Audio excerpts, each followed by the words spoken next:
যারা বলেন যে বাবার বাড়িতে মেয়েরা রাজকন্যা আর শ্বশুর বাড়িতে দাসী, শ্বশুর বাড়ির ভাতের অনেক দাম, কিসের উপর ভিত্তি করে বাবার বাড়িতে রাজকন্যা বলেন জানি না। এতটুকু বলি আপনার অভিজ্ঞতা স্বল্প, এখনো বাস্তবতা দেখেননি, এই জন্য বাবার বাড়িটা আপনার কাছে রাজপ্রাসাদ। অল্প বয়সে বিয়ে না হয়ে 30 বছর পর্যন্ত অবিবাহিত হয়ে ঘরে থাকেন, দেখেন ভাতের নলা গলা দিয়ে নামে কিনা।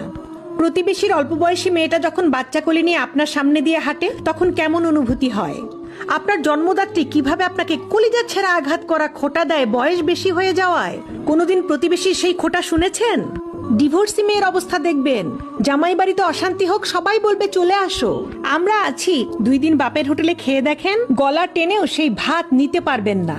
আপনি যে আদরের কন্যা, দেখেন আপনার কিং বাবা আর কুইন মা উঠতে বসতে কিভাবে খোঁটা দেয়। আর যদি ভাইয়ের হোটেলে খান ওইটা ভাত মনে হবে না, বিষ মনে হবে।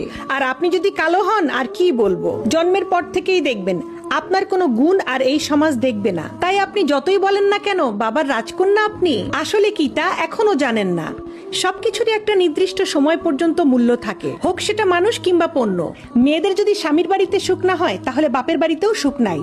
বাপের বাড়িতে বিয়ের আগে মেয়েরা কিছু বছরের জন্য রাজকন্যা হয়ে থাকে, তারপর এদের দিকে কেউ ফিরেও তাকায় না।